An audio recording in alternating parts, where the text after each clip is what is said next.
Students, आज हम लोग इस लेक्चर में पढ़ेंगे फिजिकल क्वांटिटीज़ के बारे में। ये फिजिकल क्वांटिटीज़ क्या होती हैं और फिजिक्स में इनका क्या यूज है। स्टूडेंट्स, अगर हम इसकी डेफिनेशन देखें तो डेफिनेशन कहती है quantity which can be measured and by which various physical happening can be explained and express in form of laws is called physical quantity.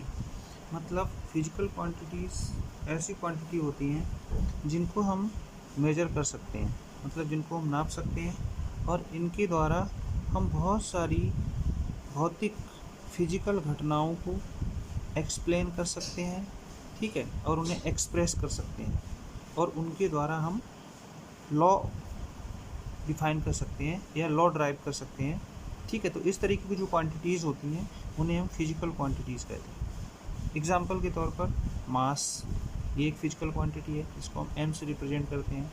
Length, ये भी एक फिजिकल क्वांटिटी है, इसको हम l से या x से रिप्रेजेंट कर सकते हैं। फोर्स, ये भी एक फिजिकल क्वांटिटी है, इसको हम F से रिप्रेजेंट करते हैं। एक्सेलरेशन, ये भी एक फिजिकल क्वांटिटी है, इसको हम A से रिप्रेजेंट कर सकते हैं, ठीक है। मतलब फिजिकल क्वांटिटीज़ जो होती हैं उनको हम, उनका जो फर्स्ट आपका सिम्टम है वो यही है कि हम उनको मेजर कर सकते हैं, ठीक है, और उनके द्वारा बहुत सारी फिजिकल घटनाओं को, हैपनिंग्स को एक्सप्लेन कर सकते हैं और उनको एक्सप्रेस कर सकते हैं, ठीक है। उन्हें बोलते हैं फिजिकल क्वांटिटी। अब दूसरी बात है कि मेजरमेंट ऑफ फिजिकल क्वांटिटी। हम फिजिकल क्वांटिटी को कैसे नापते हैं, मेजर ऑफ, और फिजिकल क्वांटिटी का मेजरमेंट हम क्यों करते हैं, क्या ज़रूरत है, मेजरमेंट करने की क्या ज़रूरत है, हम क्यों मेजरमेंट करते हैं। एक्चुअली होता क्या है, अगर हमें किसी भी चीज़ को लेना है, ठीक है, या उसके बारे में जानना है तो हमें ये पता होना चाहिए कि वो कितना। जैसे सपोज दैट हमने किया कि भाई शुगर चाहिए, ठीक है, तो शुगर कितना शुगर चाहिए, उसके लिए हमें उसको मेज़र करना पड़ेगा, 1 किलोग्राम, 2 किलोग्राम, 3 किलोग्राम, ठीक है। तो measurement is very important and necessary to determine magnitude of physical quantity, ठीक है। किसी भी फिजिकल क्वांटिटी के मैग्नीट्यूड को डिटरमाइन करने के लिए मेजरमेंट बहुत ज़रूरी होता है, ठीक। मेजरमेंट में हम करते क्या है, मेजरमेंट में हमारे पास एक पहले से ही एक डिफाइंड वैल्यू होती है और उस डिफाइंड वैल्यू से हम कंपेयर करते हैं अपनी फिजिकल क्वांटिटी को और उसी से हम मैग्नीट्यूड फाइंड कर लेते हैं, ठीक है। मेजरमेंट को हम आगे और भी डिटेल में स्टडी करेंगे, अभी फ़िलहाल आगे चलते हैं। मेजरमेंट करते हैं, जैसे सपोज दैट हमने मास शुगर को मेज़र किया तो उसमें लिया मास 1 किलोग्राम, ठीक है, या फिर फोर्स लिया 10 न्यूटन, या फिर वेलोसिटी लिया 8 मीटर पर सेकेंड। तो इसमें आपका जो 1 होता है ये आपका मैग्नीट्यूड है, या फिर फोर्स है जिसमें 10 है, ये मैग्नीट्यूड है, ठीक है। वो हमने कैसे फाइंड किया है, वो हमने मेज़र करके फाइंड किया है। अब जो a physical quantity is represented completely by magnitude and unit. अगर हमें किसी भी फिजिकल क्वांटिटी को रिप्रेजेंट करना है, ठीक है, उसको रिप्रेजेंट करना है, तो रिप्रेजेंट करने के लिए उसके अंदर मैग्नीट्यूड और यूनिट दोनों ही होते हैं, ठीक है।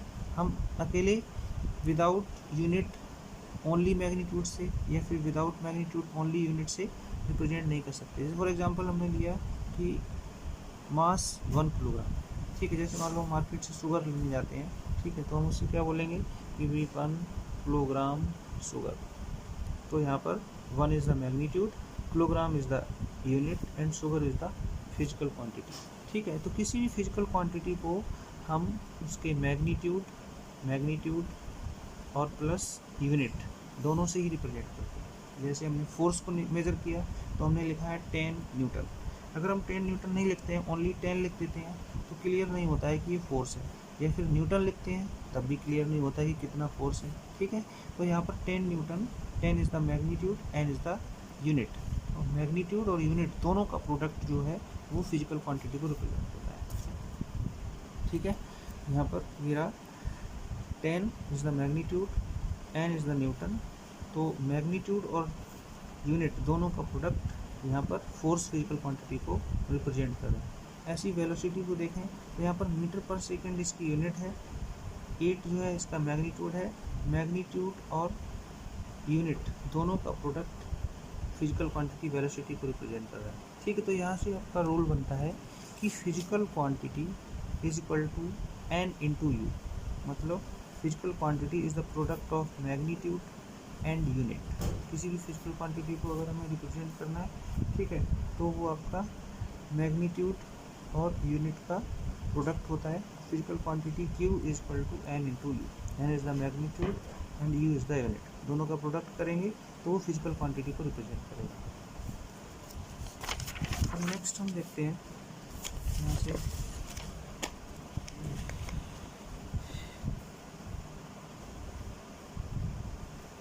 The product of magnitude and unit will be constant.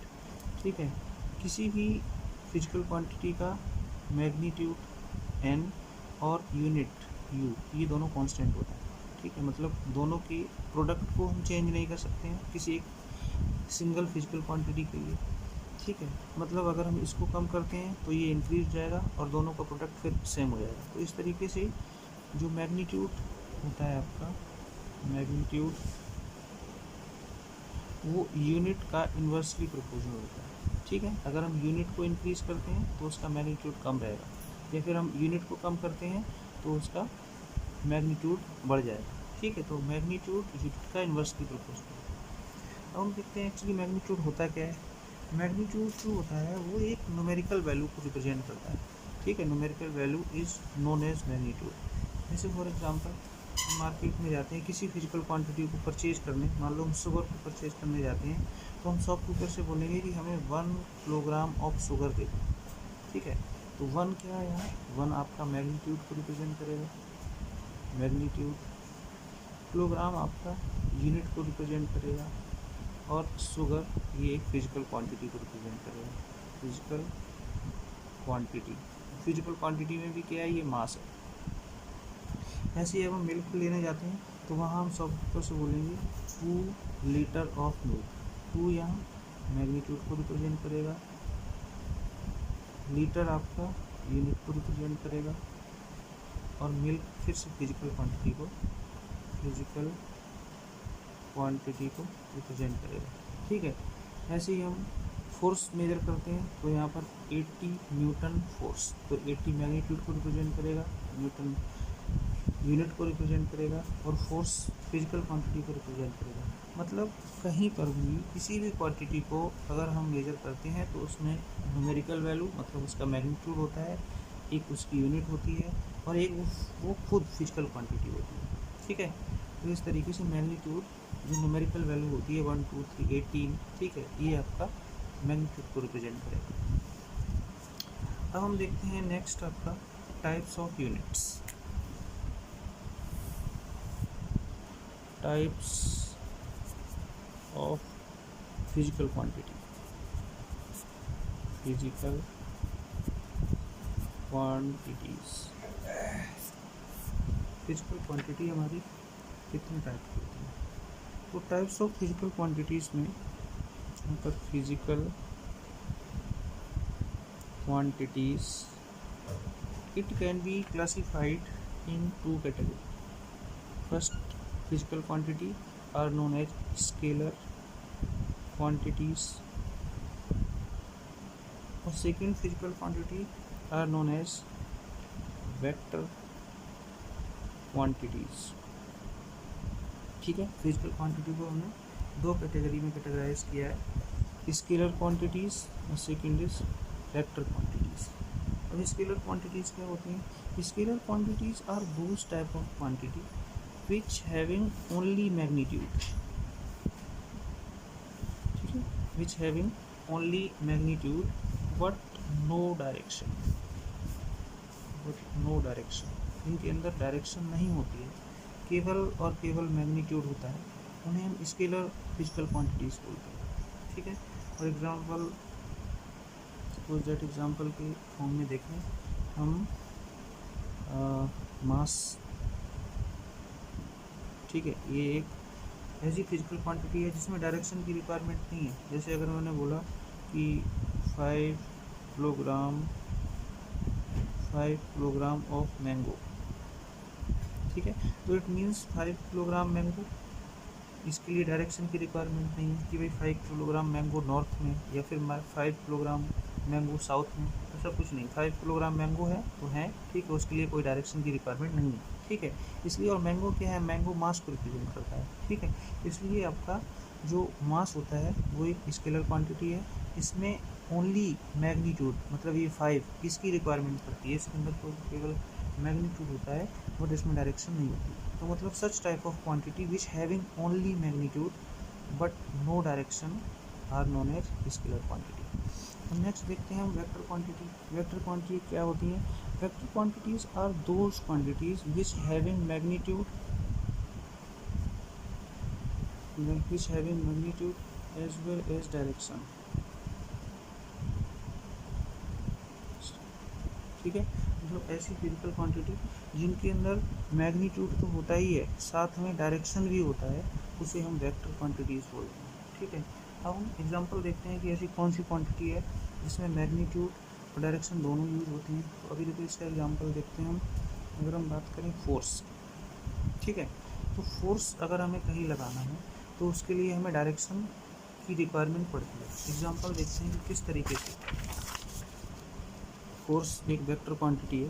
Suppose that we have box, मान लो हमारे पास ये बॉक्स है, ठीक है, और इस बॉक्स को हमें शिफ्ट करना है, ठीक है।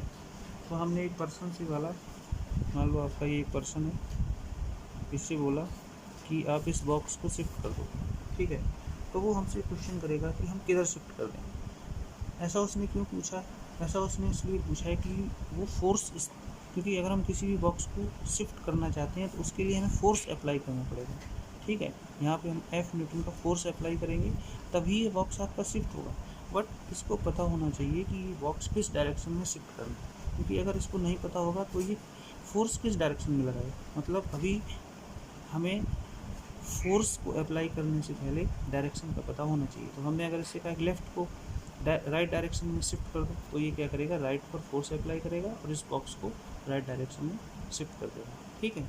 और इसको ये भी पता होना चाहिए कि फोर्स कितना फोर्स लगाना, ठीक है, 10 न्यूटन का, 50 न्यूटन का। जैसे सपोज दैट अगर हल्का बॉक्स है तो अकेले शिफ्ट कर सकता है, अगर बहुत हैवी बॉक्स है तो इसको 1 या 2% की रिक्वायरमेंट, मतलब ज़्यादा फोर्स की रिक्वायरमेंट पड़ेगी। तो इस तरीके से फोर्स जो होता है वो एक वेक्टर क्वांटिटी होता है, ठीक है ना। ऐसी इसके अलावा हम देखते हैं वेलोसिटी। वेलोसिटी भी आपकी एक वेक्टर क्वांटिटी है, ठीक है। तो मतलब यहाँ से such type of quantities which having only magnitude are known as scalar quantities, और such type of quantities which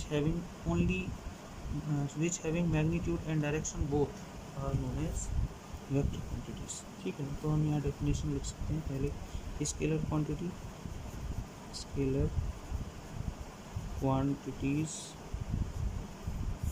scalar quantities क्या होगी? Those quantities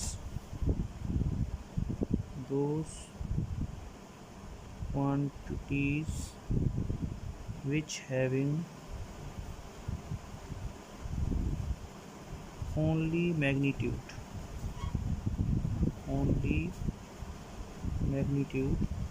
but no direction are known as scalar quantities.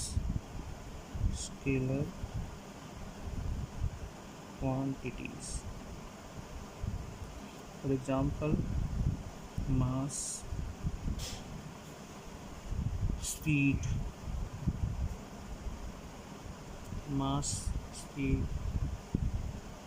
Length, etcetera. और भी example हो सकते हैं, आप notes से सर्च करना। नेक्स्ट है आपका वेक्टर क्वांटिटीज़। वेक्टर क्वांटिटीज़ क्या होती है? Such types of quantities which having magnitude and direction both ऐसी क्वांटिटी जिनके अंदर मैग्नीट्यूड और डायरेक्शन दोनों होते हैं उसे हम बोलते हैं the such type of quantity which having magnitude and direction both. इनके अंदर मैग्नीट्यूड और डायरेक्शन ये दोनों होते हैं उसे हम वेक्टर क्वांटिटी बोलते हैं। फॉर एग्जांपल हम फोर्स, इसके लिए मैग्नीट्यूड और डायरेक्शन दोनों चाहिए। या फिर वेलोसिटी, इसके लिए मैग्नीट्यूड और डायरेक्शन दोनों चाहिए। और हमारा इलेक्ट्रिक फील्ड,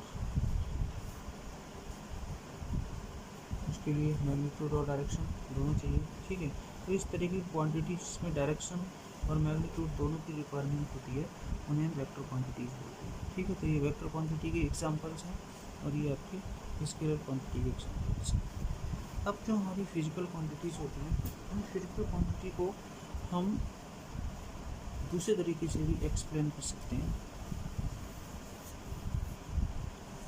अदर फॉर्म। ठीक है, types of physical quantity on the basis of types of physical quantity. अभी हम लोगों ने जो फिजिकल क्वांटिटी को एक्सप्लेन किया था वो उनके स्केलर और वेक्टर के फॉर्म में एक्सप्लेन किया था। ठीक है, बट हम फिजिकल क्वांटिटी को हम दूसरे तरीके से भी एक्सप्लेन करेंगे। Physical quantities,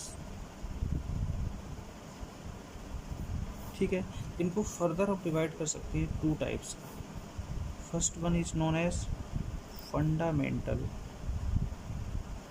physical quantities. Physical quantities और सेकंड जो होती हैं वो आपकी derived physical quantities. Physical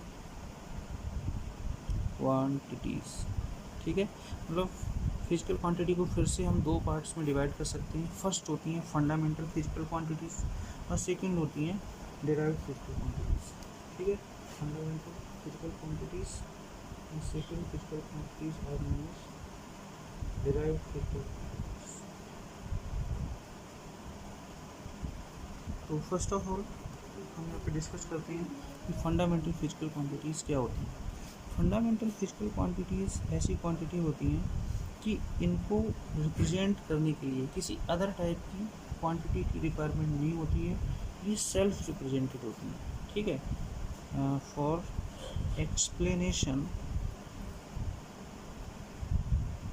no other quantities are used। मतलब अगर हमें इनको एक्सप्लेन करना है तो इनके एक्सप्लेनेशन के लिए और अदर टाइप की क्वांटिटीज़ की रिक्वायरमेंट नहीं होती है। दीज आर सेल्फ, ये खुद हैं।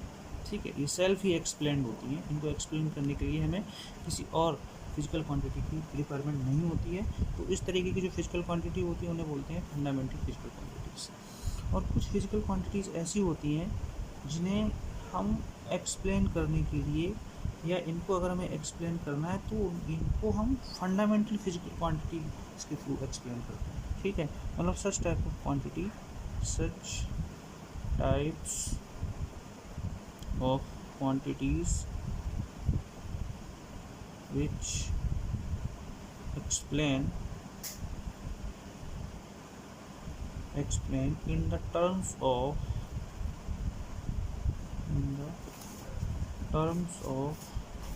fundamental physical quantities।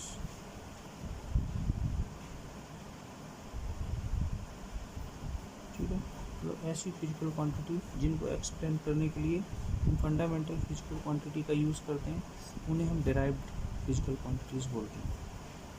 अगर हमें फंडामेंटल क्वांटिटीज़ को एक्सप्लेन करना है तो इनको एक्सप्लेन करने के लिए हमें किसी और दूसरे क्वांटिटी की रिक्वायरमेंट नहीं होती, ये सेल्फ ड्राइव्ड है। ठीक है, बट अगर हमें फंडामेंटल ड्राइव्ड फिजिकल क्वांटिटी को एक्सप्लेन करना है तो इनको एक्सप्लेन करने के लिए हमें इन क्वांटिटी की मतलब फंडामेंटल क्वांटिटी की रिक्वायरमेंट होती है। ठीक है, मतलब हम इनको फंडामेंटल क्वांटिटी से एक्सप्लेन करते हैं।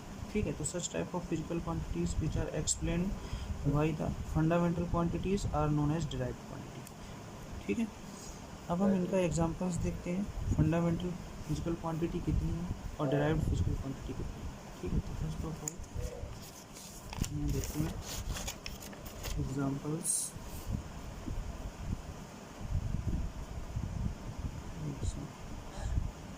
Example of fundamental physical quantities.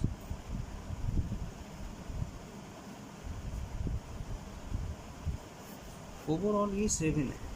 अगर हमें इनको एक्सप्लेन करना है, अगर इनको समझना है तो ये 7 है। दीज आर 7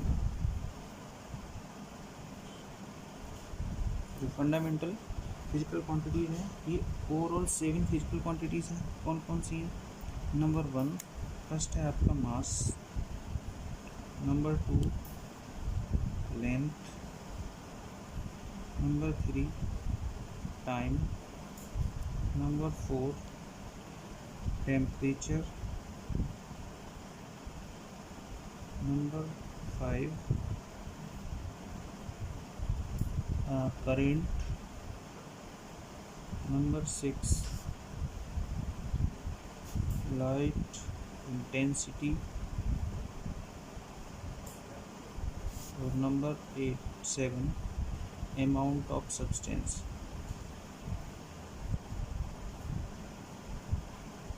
ठीक है, ओवरऑल ये जो आपकी फिजिकल क्वांटिटीज़ हैं ये फंडामेंटल फिजिकल क्वांटिटी है। इनको एक्सप्लेन करने के लिए हमें किसी और अदर टाइप की क्वांटिटी की रिक्वायरमेंट नहीं पड़ती है, ये सेल्फ एक्सप्लेन है। ठीक है, mass first fundamental physical quantity है, length second fundamental physical quantity है, time third, temperature fourth, current, light intensity and amount of substance. These 7 quantities are known as fundamental physical quantities. ठीक है, इसके अलावा जितनी भी क्वांटिटी होती है वो सब आपकी डिराइव्ड क्वांटिटी होती है। अगर हम डिराइव्ड क्वांटिटी पे एग्जांपल्स देखें, यहाँ पर एग्जांपल्स ऑफ डिराइव्ड क्वांटिटीज़। ठीक है, तो such type of quantities which are explained या which are made by fundamental quantities are known as physical quantity। तो फॉर एग्जांपल अगर हम इसका देखते हैं, जैसे फर्स्ट हम यहाँ से लेते हैं, अगर हम एरिया देखें, एरिया तो एरिया का फॉर्मूला होता है लेंथ इनटू विड्थ। ठीक है, तो लेंथ एल से रिप्रेजेंट करेंगे और विथ भी एक तरीके से लेंथ होती है। ठीक है, तो यहाँ पर लेंथ ऑलरेडी एक फंडामेंटल फिजिकल क्वांटिटी है। मतलब एरिया को एक्सप्लेन करने के लिए 2 बार हमने लेंथ को यूज़ किया है। मतलब इसको एक्सप्लेन करने के लिए हमने लेंथ को 2 टाइम्स यूज़ किया है। तो लेंथ का यूज़ किया, मतलब फंडामेंटल फिजिकल क्वांटिटी के थ्रू हमने एरिया को एक्सप्लेन किया है। इसीलिए एरिया आपकी एक डिराइव्ड क्वांटिटी है। फॉर एग्जाम्पल अगर हम दूसरा देखें, speed. Speed is equal to क्या होता है? Distance upon time. तो डिस्टेंस क्या है? डिस्टेंस एक तरीके की लेंथ है जो कि ऑलरेडी एक फंडामेंटल फिजिकल क्वांटिटी है। टाइम आपका फंडामेंटल फिजिकल क्वांटिटी है। मतलब स्पीड को एक्सप्लेन करने के लिए हमने 2 फंडामेंटल फिजिकल क्वांटिटी का यूज़ किया है, जिसमें फर्स्ट आपकी डिस्टेंस है और सेकंड टाइम। मतलब 2 फंडामेंटल फिजिकल क्वांटिटी का यूज़ करके हमने स्पीड को क्या कहते हैं, ड्राइव किया है। इसीलिए स्पीड आपकी एक ड्राइव फिजिकल क्वांटिटी है। थर्ड हम और देख सकते हैं, अगर यहाँ से बात करें वेलोसिटी, तो वेलोसिटी का फार्मूला होता है displacement upon time. Displacement upon time. तो अगर डिस्प्लेसमेंट है, डिस्प्लेसमेंट भी एक तरीके का डिस्टेंस होता है। ठीक, मतलब लेंथ होता है, समझ रहे ना। तो यहाँ पर एक फंडामेंटल फिजिकल क्वांटिटी है और time already fundamental physical quantity है। मतलब वेलोसिटी को भी डिराइव करने के लिए हमने 2 फंडामेंटल फिजिकल क्वांटिटी का यूज़ किया है, इसलिए वेलोसिटी भी एक डिराइव्ड फिजिकल क्वांटिटी है। ठीक है, फोर्थ अगर हम एक्सीलरेशन की बात करें, तो एक्सीलरेशन का फार्मूला होता है वेलोसिटी अपॉन टाइम, और वेलोसिटी का फार्मूला ऑलरेडी है डिस्प्लेसमेंट अपॉन टाइम। ठीक है, तो यहाँ पर एक बार डिस्प्लेसमेंट मतलब लेंथ फंडामेंटल फिजिकल क्वांटिटी का यूज़ किया है और 2 बार हमने टाइम का यूज़ किया है। टाइम भी ऑलरेडी एक फंडामेंटल फिजिकल क्वांटिटी है। ठीक है, तो इस तरीके से हमने एक्सीलरेशन को डिराइव करने के लिए 3 बार फंडामेंटल फिजिकल क्वांटिटी का यूज़ किया है, इसीलिए एक्सीलरेशन भी एक डिराइव्ड फिजिकल क्वांटिटी है। मतलब ओवरऑल कहने की बात यह है कि जो आपकी 7 है, mass, length, time, temperature, current, light intensity and amount of substance, इनके अलावा अगर कोई भी क्वांटिटी होती है तो वो डिराइव्ड क्वांटिटी है। ठीक है, only 7 quantities are physical quantities और other than these 7 quantities all are the derived physical quantity. ठीक है, definition, those physical quantities which are not explained by other quantity are known as fundamental physical quantities, and such type of quantities which are derived by using fundamental physical quantities which are known as derived quantities। ये अभी derived quantities के examples हैं, fundamental physical quantities के examples हैं। अब हम आगे बात करते हैं कि अगर हमें कोई भी क्वांटिटी होती है तो उस क्वांटिटी को मेज़र करना, ठीक है, और उसको मेज़र करने के लिए हमें सिस्टम ऑफ मेज़रमेंट, मतलब उनको मेज़र करने के एक सिस्टम है, उन्हीं सिस्टम के थ्रू हम फिजिकल क्वांटिटीज़ को मेज़र करते हैं। ठीक है, तो आगे हम देखते हैं systems of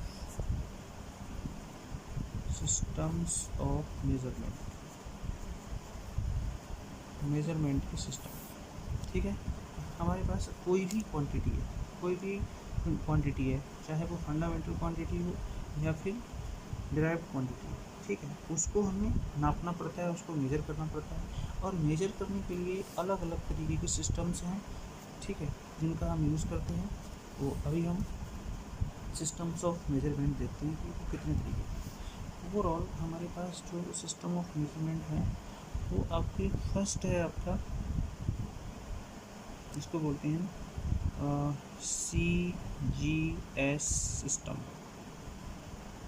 first system of measurement जो है वो आपका CGS सिस्टम। सेकंड सिस्टम जो मेजरमेंट का है उसको बोलते हैं MKS सिस्टम, ठीक है। थर्ड जो आपका मेजरमेंट का सिस्टम है उसको बोलते हैं FES सिस्टम, और जो लास्ट सिस्टम है फोर्थ उसको बोलते हैं SI सिस्टम, ठीक है। इस तरीके से जो भी हमारी फिजिकल क्वांटिटीज़ हैं उन सभी फिजिकल क्वांटिटीज़ को नापने का, मेज़र करने के ओवरऑल आपके 4 सिस्टम हैं। फर्स्ट है आपका CGS सिस्टम, दूसरा है MK सिस्टम, तीसरा है FES सिस्टम, चौथा है SI सिस्टम, ठीक है। मतलब हम इन्हीं सिस्टम्स के थ्रू फिजिकल क्वांटिटीज़ को मेज़र करते हैं। इसमें से ये दो जो सिस्टम है इनको पहले फ्रांस में यूज़ किया जाता था, फ्रांसीसी सिस्टम है, और जो FPS सिस्टम है ये इंग्लैंड में यूज़ किया जाता था, इंग्लैंड, ठीक है। इसको फ्रांस में यूज़ किया जाता था, इसको इंग्लैंड में यूज़ किया जाता था, और जो SI सिस्टम है इसका यूज़ हम मतलब पूरे वर्ल्ड में करते हैं अभी, ठीक है।